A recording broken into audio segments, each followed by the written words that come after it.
Hi, I'm Adam Summer. You're listening to the Yerushalmi Talk podcast with the support of the Yeshivat Devar Yerushalayim in Har Nof, Jerusalem. This is Kilayim, Chapter 5, Halacha 1 in the Art Scroll 44a2. This is a three-part shiur. Part 1 is really brilliant. It really gets into a brilliancy that Rabbi Zera is going to explain what this Mishnah really means and the layout, and it really deepens your understanding. And I thought that this was just a beautiful, beautiful explanation of the Mishnah. Part 2 of the shiur that we do tomorrow is going to challenge Rabbi Zera's explanation. And then in part 3 of the shiur, we're going to be getting into an interesting set of layouts with the vineyards and what's going to happen if a vineyard is planted chaotically. So the Mishnah in the last chapter was talking about a vineyard clearing. That was actually going to be in chapter 4, Halacha 1. And the vineyard clearing that it's talking about is like a fire in the middle of your vineyard. And maybe you have a patch that burnt. Now you want to go and you want to plant foreign seed in there. And the maloket over there was, if you're going to do that, is there going to be a penalty or not? Bet Shammai was applying a penalty to make a 50% bigger setback. But anyway, we're seeing that the setbacks are still going to be pretty big because this vineyard wasn't really planted this way in the beginning. It just sort of happened to work out this way, that you had a fire and you have a destruction. This is going to get into a different kind of destruction, not a destruction where you end up with a patch in the middle that's a bald spot. You're ending up where you had a fully functional Beit Seah of land that was planted with vineyards. The vines were planted every 4 amos. That we're going to be getting into chapter 5, halacha 2, about how far you put the vines so they're not cluttered. That's actually going to be a halacha so that you're having proper spacing within each vine itself. Now, over here, if you're going to plant a Beit Seah of vines, how much you're going to come up with if you have 4 amos spacing? You're going to come up with 63 vines. The answer is 63. It's going to be a row of 9 by 7. So the Mishnah is going to be talking about a vineyard that's destroyed and it's scattered around. And now you want to know where you can plant foreign seed. That's where we're going with this. I really suggest getting the art scroll and looking at the first part of where the shiur is with Rabbi Zera's explanation, because it's so shockingly brilliant and smart and clever the way he's putting together all of the laws that we've been talking about, like with Bet Hillel and what is a vineyard, where you're having the 5 vines, but it's 2 and 3. You have to have a tail. Where is the tail going to go? Where are you placing the tail? And he comes up with a configuration where after the destruction, there's 5 vines, and it's going to basically be where it's organized in a way where it's totally consistent with all the laws of the vineyard, but you can't plant anything else within this Beit Seah of space. And the Beit Seah is going to be a pretty large space. It's 50 amos by 50 amos. So that's 2,500 square amos. And basically what's going to happen with Rabbi Zera's configuration about talking about this destruction and then drawing where your 2 and 3 is and where the tail goes, you end up where you can't fit anything into there.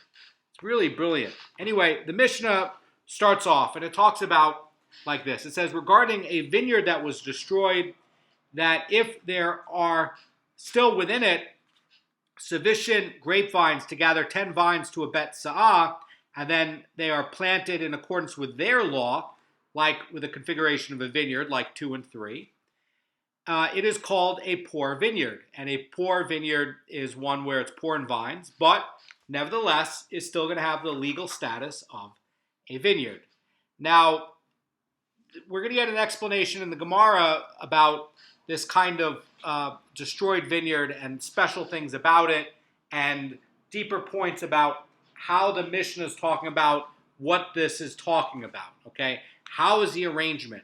And this is really Torah Baal Peh, because you're not going to sit there and figure out, okay, I have a Beit Seah, fine, and I know that in chapter 5, Halacha 2, that one grapevine from the next grapevine has to be planted within 4 amos of each other. Okay, fine. How many can I fit? Again, the answer is going to be 63. But the point is that odds are when you're skimming through the Mishnahs, you're not going to sit there and be like, well, how many vines fit on this? And if you don't do that kind of exercise, you don't come up with any of the deeper parts, right? The deeper parts is really trying to reveal something that Rabbi Zera is trying to explain in the Torah Baal Peh that really is just, it's gorgeous. So the Gemara, the Mishnah is going to continue. It's going to say regarding a vineyard that was planted chaotically. So we're going to get into a definition of a chaotic vineyard in chapter 5, Halacha 1, part 3 of the Shir. And basically, you are going to be drawing a string along the vines, and things that are planted outside of the string are going to be deemed to be chaotically planted. Those are going to be counted as individual vines. So if you have where, before we were covering cases where maybe you have 2 sets of vines, and then you have like a vine all the way over there. Well, that might be, in some cases, considered to be an individual vine. But this is going to be a little bit different. This is going to be where you were trying to plant rows, and some of the vines are out of the row, and you can't really connect it as a, like a 2-row vineyard, which is what Bet Hillel's talking about, because it's not in a row. It's out of the row. And that's what we're talking about, a chaotically planted vineyard. And again, the Mishnah is trying to teach us that we have to have organized fields. So the Mishnah is going to continue and say if there are 5 vines within it that can be aligned in 2 parallel rows containing 2 vines facing 3 vines, it's considered a vineyard. In other words, you're going to get out your string and you're going to say, is this 2 and is this 3? Yes, this is a vineyard. The Mishnah says, but if not, it is not considered a vineyard. In other words, if you're taking it and you're taking your strings and you're saying, well, this is 1 and this is 1 and this is really 3 and these 2 are not in a row, well, they're saying that's not a vineyard. Rabbi Meir says that even if none of the vines can be aligned facing 2 and 3, since it resembles the structure of vineyards, it's deemed to be a vineyard, and that's going to be a big hiddush. In other words, where is it going to be a vineyard? Where is it going to be a collection of vines? And Rabbi Meir is going to be saying, look, even though it's chaotic, it may appear to people as still trying to form a vineyard. But the rabbis didn't do it that way. The rabbis still required distancing and still are going to say that, a vineyard has to really be structured. And the rabbis are decreeing that foreign plants, if it's going to be planted within this area, people might mistakenly think that these vines are going to constitute a vineyard. That's part of the issue, right? So if you were going to come along and say that you have to have your 4 amos setbacks no matter what, the rabbis are saying that, well, maybe they would say that this is a halachic vineyard. And the rabbis are saying, no, these are chaotically collected vines, and because they're chaotically collected vines, the setback's going to be 6 tefachim. It's not going to be 4 amos. And they're worried about a Maris Ein issue that, people might think it's a vineyard where it's really not a vineyard. That's a big hiddush. So the Gemara is going to get into this, and we're going to talk about the first case where, like the clearing, right? Rabbi Yochanan says that the clearing of a vineyard discussed in the Mishnah here is similar to the vineyard that was destroyed, the one that we learned earlier in chapter 4, Halacha 1, about the fire. And they're both talking about vineyards that are partially destroyed, but now you're trying to come in and say, okay, well, I'm going to try to plant something here. And the Mishnah's use of a different term in this case is indicating that these are actually 2 different cases. That's what Rabbi Yochanan's point. In other words, the wording over here and the wording over there is not the same. And the Gemara continues and says that the case of the clearing of the vineyard refers to a situation where they cleared the vines from the vineyard in the middle alone. And that's going to be a case where the vineyard was, using the wording there, the vineyard was destroyed. That's talking about where they cleared the vines. They cleared the vines in the middle. But, sorry, it's the clearing of a vineyard. That's going to be in the middle. But over here, the Mishnah is using the term a vineyard that was destroyed. And that, says Rabbi Yochanan, is talking about a situation where they cleared the vines from the vineyard on all the sides. In other words, that this is a different kind of vineyard that was destroyed. And the vines are destroyed and taken out in a scattered way. And it's not like, oh, there's a bald patch, like, a bald spot in the middle of a man's head, and then you have all the planting all around it. That's the case of a fire. This is different. In the north of Eretz Yisrael, there are wild boars, and the wild boars have hundreds of them. I mean, really, like packs of them. And they can destroy a lot of produce, and maybe you have something like that where they sort of run through the field and destroy things, or maybe you have pests that come and destroy them in a haphazard way, or maybe it's just a Talmudic point. But anyway, the Gemara here is trying to describe a different kind of destruction that really is kind of scattered and dispersed. And you're starting off with your 63 vines, and you're ending up with 10. But then Rabbi Zera's brilliancy is, well, which 10? Which 10? How's the layout? Because again, no matter where you're going to draw your 10 vines from, it's always going to block out anything else from being planted in that space, okay? And the other thing is, it always has to look like the structure of Bet Hillel's vineyard. In other words, it always has to have a tail there somewhere. And so what is the logical geometry of how you're going to draw this out so that you end up with, no matter where you draw it from, there's a tail, and there's 2 and 3 in every direction. And again, when you have your 4 tefach or 4 amos setbacks, it's going to start to block out other things from being planted in the area. That's the idea. Now, again, I really recommend spending some time on this in the Gemara, because it's really just, if you want to see beauty in oral law, this is really a case like that. I just find it so beautiful. The Gemara says, Rabbi Zera delineates the Mishnah's case to his colleagues in the academy as follows. He says, begin with a vineyard containing 9 rows of 7 vines each. Again, we have to have, we can't clutter the vines. We have to have a vineyard that is a halachic vineyard. That means that each vine is going to be separated by 4 amos from each other. How do you fit on to your 50 amma but 50 amma vineyard? How much can you plant? 63 vines. That is going to be where you have 9 by 7. So he says, begin with a vineyard containing 9 rows of 7 vines each, and keep a row and remove a row, keep a row and remove a row. He says down the length of the vineyard. And similarly, we keep a row and remove a row, keep a row and remove a row across the width of the vineyard simultaneously. Again, the Gemara, when we're talking about, and the Mishnah, when we're talking about this destroyed vineyard, is talking about a chaotic destruction that is interspersed through this vineyard. Now, when they're reading this, the Chazan Ish is going to explain that this removal is starting with an up-down destruction, and others are going to start it off with a left-right destruction. But in any case, you're going to start off taking out the rows that are next to the existing rows. So let's say you have the first row, and then you have row number 2. Well, row number 2 is going to be destroyed. And then you're going to leave row number 3, and then row number 4 is going to be destroyed. So every other row is kept, every other row is destroyed. That's the case.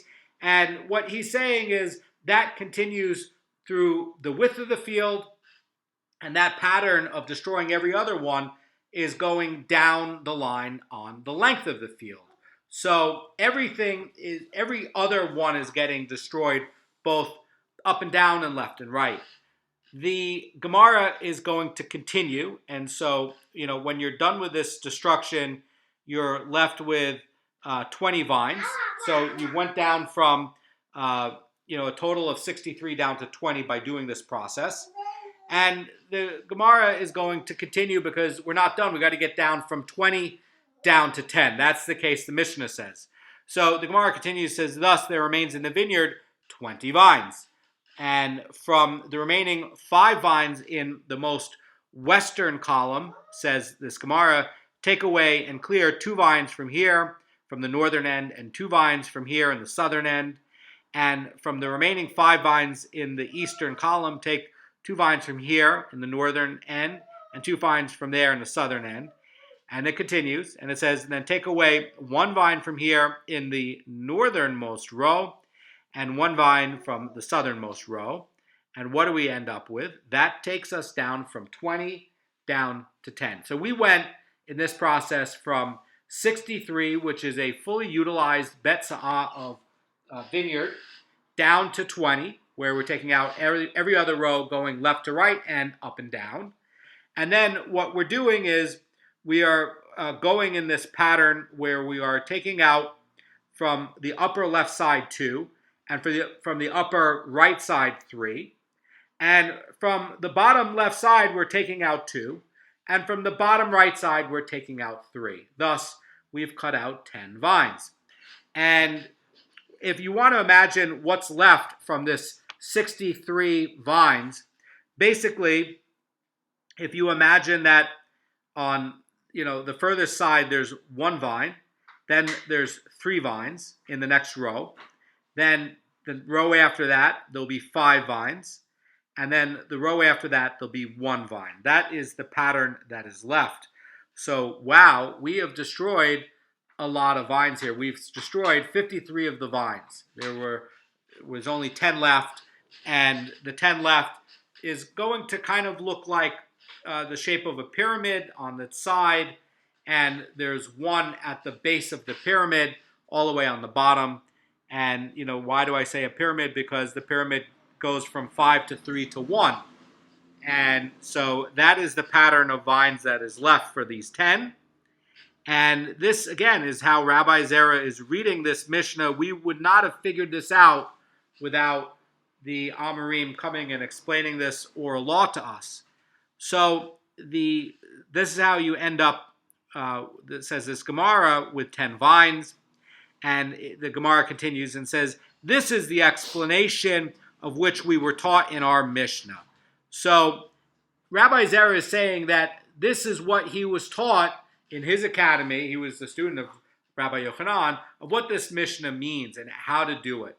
And now you know too.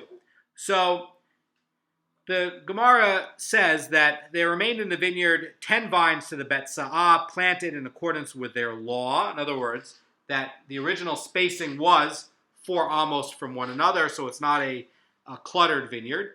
And the Gemara says that the remaining vines are planted in accordance with their law, because they are found to be configured as 2 facing 2 and 1 protruding as a tail.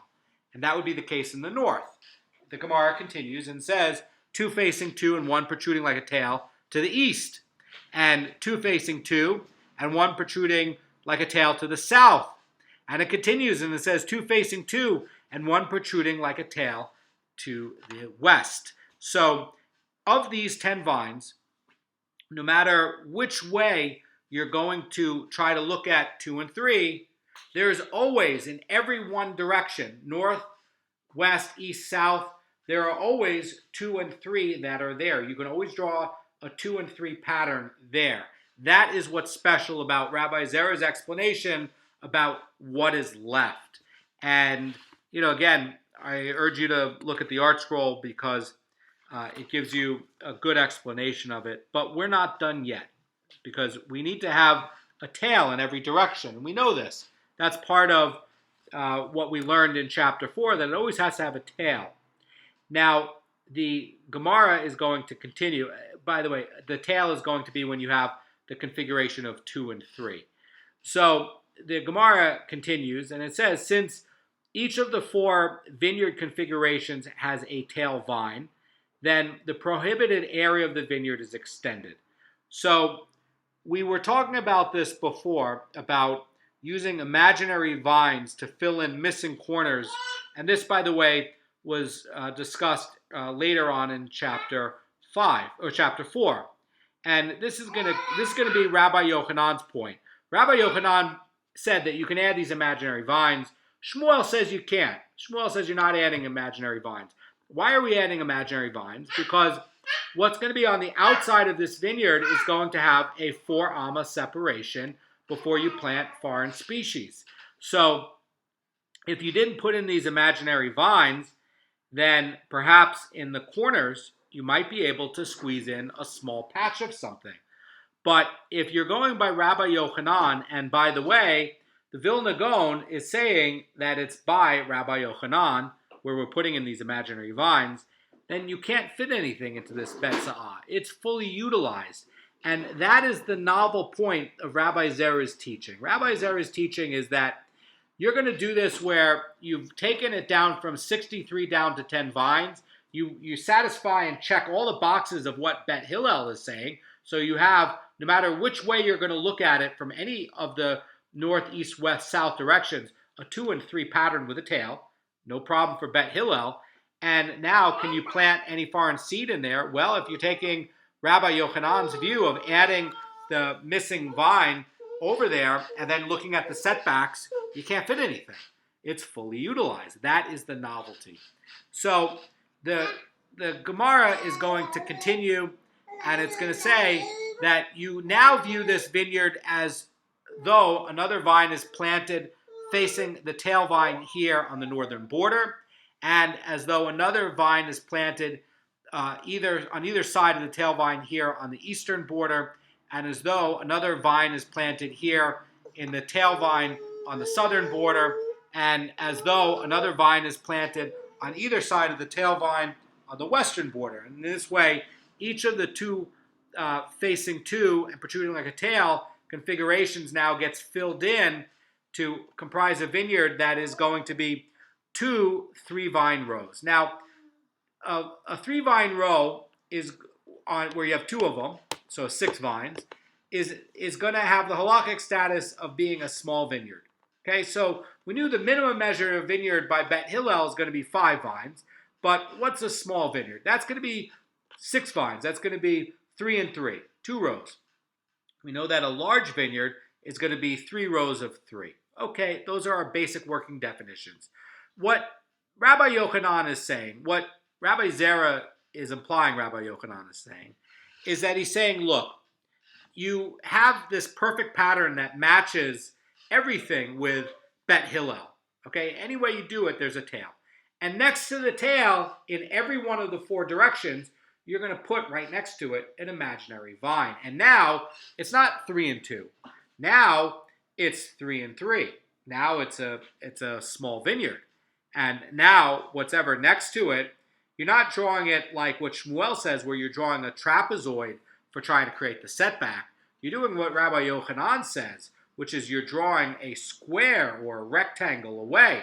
So you've basically added a lot more space. Now you might be wondering and saying, wait a second, is this Doraita that you're adding imaginary vines? What is going on here? The answer is, this is not Doraita. This is going to be a Derabanan rule. However, planting within 4 amos, they were saying, is Doraita. So to make sure that there's no illusion of,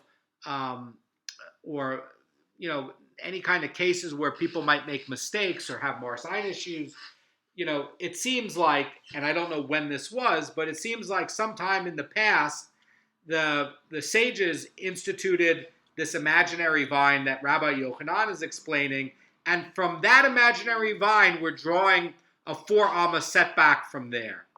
And that is going to definitely be a fence, so to speak, to make sure that we're not planting too close.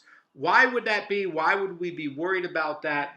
Well, they might have said that, sometimes, you're going to have a trapezoid shape, and a trapezoid shape, what's a trapezoid? It's going to be a square with a triangle attached to it, right? And that triangle, the mathematics on the hypotenuse is going to be a little bit funny, because the hypotenuse is much longer than the side of a square or a rectangle in a lot of cases. So what they're basically going to be saying is that it could be where if you're going to be planting 4 amos alongside of this hypotenuse, you might, if there's an amma aretz there, they might get in trouble, and they might end up intermingling it. or it might be too close for the setbacks. And then you have a deraita problem because now you've planted too close to it. So what they're going to be saying is it's like Rabbi Yochanan, just to make sure that people don't plant too close alongside, this hypotenuse. You've taken away the hypotenuse of part of this configuration, and you've made it a box. And now that it's a box, it's very easy to go from the edge of the box and put in 4 amos there without people, having Marasign issues or complaints, because it's an imaginary vine. So that's a big hiddush, and this is basically something that we wouldn't have known about, and this oral law is being passed on as this derabanan thing. It's not deraita, it's derabanan. But we want to go further. We want to know, can you make a tail for a tail? In other words, I've added this extra vine to make it a 6-vine vineyard, but can we go further? Is it possible now to plant on the corners of the vineyard? In other words, the corner of the vineyards are totally, in this 10-vine vineyard, is totally boxed out. There's nothing there. But can we imagine imaginary vines there? What would that be doing? Well, that would be saying that we're going to have the tail of a tail. And is that going to even be possible? How far does this imaginary vine thing go? Can it go? So the Gemara continues and says, you cannot, however, plant an imaginary vine here on the northwestern corner to fill in the gap in that corner by extending the western road northward. For it is granted that the northwesternmost vine is a tail of the vineyard to its south, and the rows of that vineyard can be extended northward to fill in spaces parallel to that tail, but there is no tail for a tail. In other words, you can't take the corners now and plant imaginary vines in the corners. Okay, all you can do is make a tail to go from 5 vines to 6 vines, and basically make it like basically put on. See, Aaron Udalev, my son, is learning Kilayim. Baruch Hashem, he's 11 months, and here he is learning it. And he's excited about the layout of this vineyard. But the point here is that you can't come and take the very, very corners that have been destroyed and put imaginary vines there. There is no tail for a tail, says this Gemara. So the idea is that you can put in one imaginary vine, but in this case, you can't put in 2. Why can't you put in 2? We saw in the other case where you have 2 rows of 3 and you have 1 vine in the middle to make a 7th vine that you can put in 2. How are you putting in 2? Because you're making a small vineyard with 1 individual vine, in Rabbi Yochanan's case, into a large vineyard, which is going to be 3 rows by 3. That you can do. But this you can't do. Why? Because what you've done in Bet Hillel's configurations, you add an imaginary vine to make it 2 rows of 3. That's going to go from 5 to 6, and the 6th vine is imaginary. But now it's asking, can you go with an imaginary vine number 7, where that imaginary vine number 7 is going to be the tail of a tail on the side, and basically go to the corner? And they're saying, no, you can't. So it is a little bit different. And the Gemara says, similarly, you cannot plant an imaginary vine here on the corners to fill in the gaps at the very corners, because it is granted that the northernmost vine is a tail of the vineyard to the south, and there is no tail for a tail. So the Gemara says, similarly, you cannot plant an imaginary vine here on the southeastern corner to fill in the gap there, because that is going to be the southern vine that is a tail for the vineyard in the north. And there is no tail for a tail. And it's going to continue like this in every direction. It's going to say everywhere you want to add in, this imaginary vine here to make your 6th vine. But then next to that imaginary vine, put into the corner another vine. They're saying there's no tail for a tail. What did you do? You added a tail. But now they're trying to say, but you can't add a second imaginary vine here to make a tail for a tail. And the Gemara finishes up this and says, similarly, you cannot plant an imaginary vine here in the southern western corner to fill in the gap in the most, the cornermost area, because it is granted the southernmost vine is a tail, and there's no tail for a tail. So you can have 1 tail, you cannot have two tails. And we'll just finish this up, and then we will leave off for part 2 of the shear on the next part of the Mishnah. So the reason the Gemara gives for not filling in the corners where there is no tail for a tail is applying only initially when the vineyard consists of 2 full rows with the outer extension comprising a single vine. And after the vineyard is extended on all 4 sides, you should say, well, maybe it's possible to extend the vineyard to include the 4 corners as well.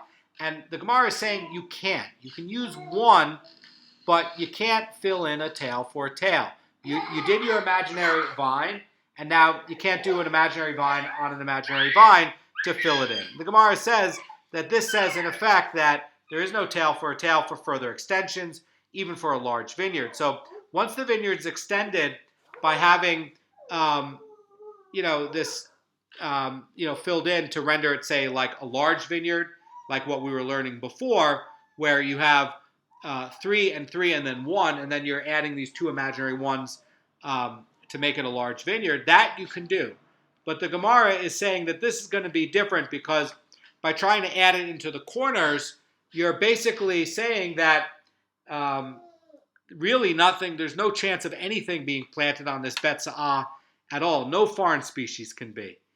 But what you're really going to be left with is you're going to be left where the upper corners, the lower corners, all the corners are really going to have a square that's etched out. And that's going to be where you can't put imaginary vines into it. And the Gemara is going to finish up and says that this resolves the inquiry of Rabbi Yonah in the last chapter, in chapter 4, regarding which Rabbi Yossi ben Bar Zemina says in the name of Rabbi Yochanan that over there, when there is a vineyard and there's 2 facing 2 and 1 protruding like a tail, you view it as though there was another vine planted here at the end. And what this is trying to do is they're saying that, look, in order to look at the setbacks, you're going to put in this imaginary vine. And the real chiddush over here, because you say, well, and by the way, the Vilna Goan echoes this, but what's going to be the chiddush with this? And why do we care about this? And what we're seeing here is that you can fill in these imaginary vines to make a large vineyard, or you can fill in this one imaginary vine to make it into a small vineyard. You can fill in the gap. And the idea is that we're adding these imaginary vines to the entire vineyard, to the areas except for the corners. And the idea is that by filling it in, you're creating this system of setbacks. But what we're seeing is there's a limit to how much we can do with these imaginary vines.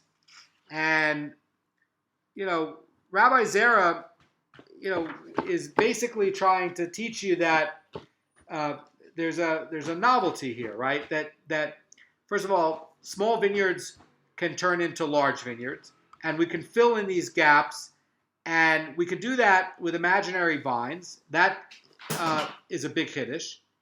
And also, these proposed extensions can end up where it impacts your setbacks. And that's something that we wouldn't have known without the oral law telling us. And again, this is not going to be deraita, but this is going to be derabanan, and we do have to do it because there's something important to it in order that it doesn't look like we're messing up the vineyard. But it is possible to do it where you've taken it down from 63 vines down to 10 vines. And you're doing it where there are tails, and it's halachic vineyards no matter which way you look at it. And that's a big kiddush. And it's very cool the way the geometry works. And, I think that, there's a lot of novelties that are taught here. And, certainly imaginary vines is a big surprise and something that we might not have thought about or known about. But, Rabbi Zera is saying that this is how you do it to understand the geometry of what's left and, how to do it where all this is destroyed, but you still have a halachic vineyard that's left. It's not just like some individual vines, and then, you go back to planting next to 6 tefachim. So I hope that explains it. And, there's a lot of hiddushes here. And, this whole thing about, filling in with imaginary vines, seems to, not make sense, but it actually kind of does make sense. And, what this is trying to do is it's trying to, tell us, how do you organize a vineyard and plant next to it and plant other species next to it? What happens if part of your vineyard is destroyed? How do you deal with it? So those are all things that can actually happen in real life. Have a great day.